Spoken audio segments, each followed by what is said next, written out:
Hey guys, what is going on? It's Chris here with the final product of my gun thing of my what's it called, my AUG A3. Now the reason I have it in shambles and just broken is because I want to show you guys all the layers that I had to work to get this all working together. So here, first off, this is the upper receiver. Here, this is the bottom part, what I started with pretty much. I have all these pieces lined up because all I can put them on is a 2 wide space. So I had to get a lot of 1x4s, 2x2, and that. And then back here, I put a bunch of those, so I could put everything together. So next, we have this piece. They're off to the left side like that, and it's 1 wide, and then I have a bunch of these so I can stack another layer on top.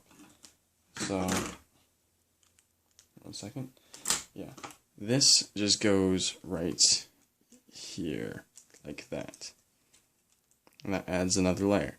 Okay, now the next part is this part. And this is an even set, so this is going to go right here on top of this odd set. So that's why I have to have the those pieces in the middle, and they line up with the dots in the middle right there. So this goes like that, and that is the part that feeds into the lower receiver or into the body of the gun. Just like this, everything pinches together like that. Next up, we have an odd set, which sort of attaches to this odd set, but in a different way. So, and then it attaches to this, which is the even set, which is the rail on the top, and that goes right here. So it's even set,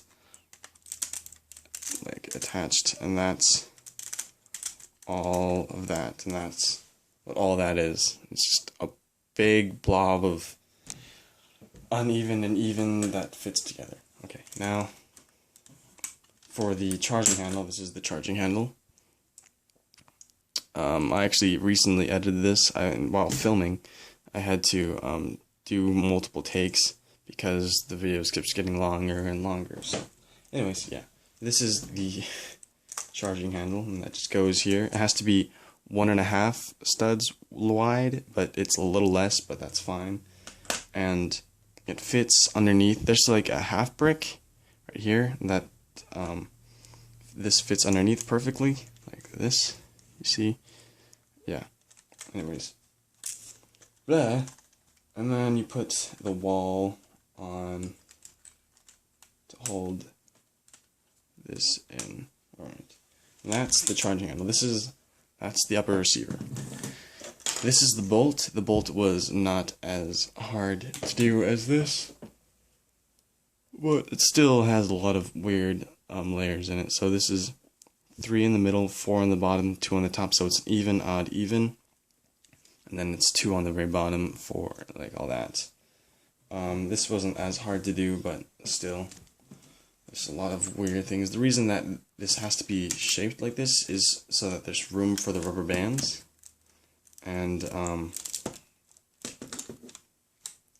rubber bands have to go along the side of this rail right here. So they come from back here, they wrap around all the way to about here, I think, maybe. I don't know, but yeah.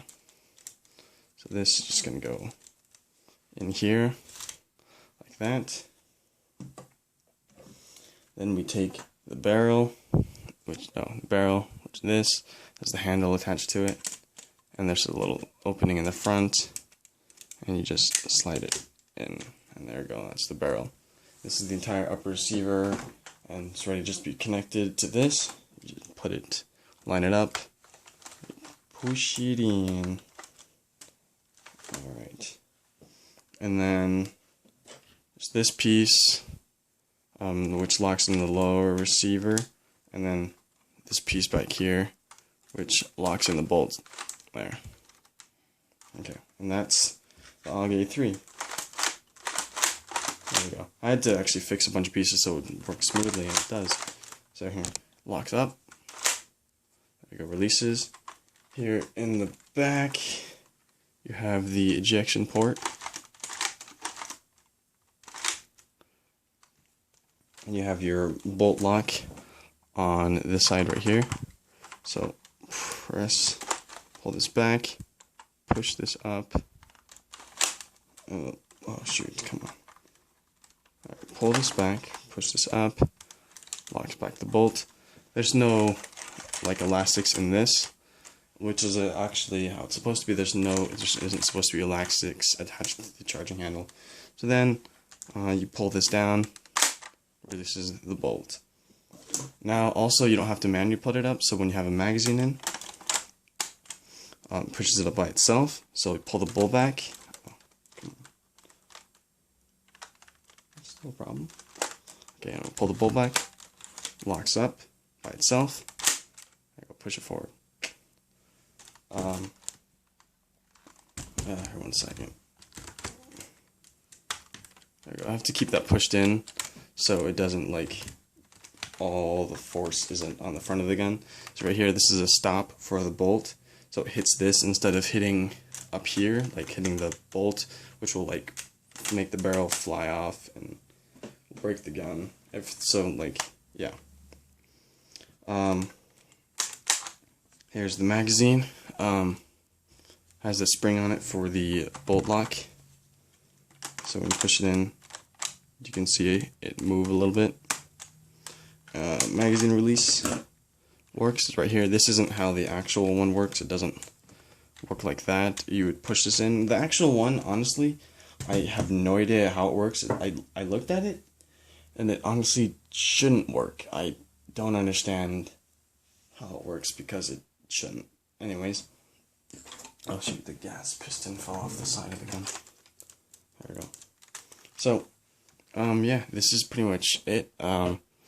Go into more details. So here in the back, this is actually supposed to be like that.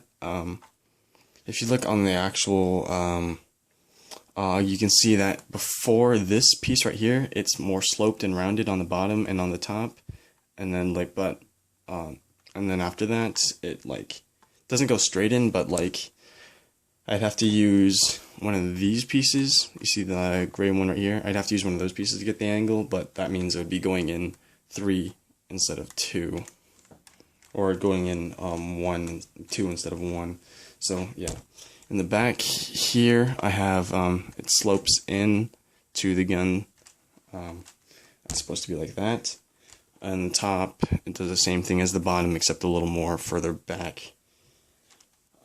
And does the same thing on the other side here, and then there's a little one right here, and then it stops, and then it goes back. Here on the bottom you have that little hook. It like kind of looks like a fish hook, reminds me. Goes out, and then on the bottom it slopes in, and here you have a little like face, because I don't know. Anyways, so that loops around. In the back you have the curve of the buttstock. It does come off, but it doesn't have the opening in the back for the trigger, for the hammer and stuff like that. Here, working safety, so it's on fire right now. Push this in on the other side, and then now it's on safe, and push it on this side, now it's on the fire. This goes up right here, and it's for the handguard. The grip does fold up, but I made this one too long, so here I'm going to just fix that real quick. There. You take out a pin on the other side. There's no actual mechanism for this. You just take out a pin and then it goes up, but it just falls down, and there's really no reason to not have the foregrip down, so I just have this back up one, and there. Anyways, yeah. Here in the front you have the muzzle and stuff like that, and yeah, that's pretty much it. To field strip it, what you do is you make sure there's no magazine in, then you take off this piece right here, which actually isn't part of the actual field strip, but in mine it is, and then you press this out, and you'll see that it goes forward a little bit, and then everything just comes out, just like that. And this has the barrel and everything in it, so boom, boom, done. Done field strip. You can change the barrel, whatever you want to do. Yeah, thanks for watching. If you like the video, please like the video. Subscribe if you like what I've been doing so far.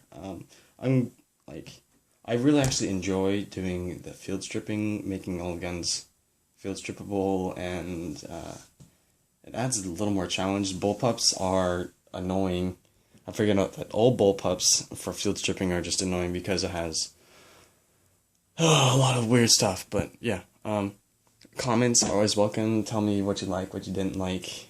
Oh, if you guys could do me a favor and never mind. Yeah. Okay. Like, comment, subscribe. All right. Thanks.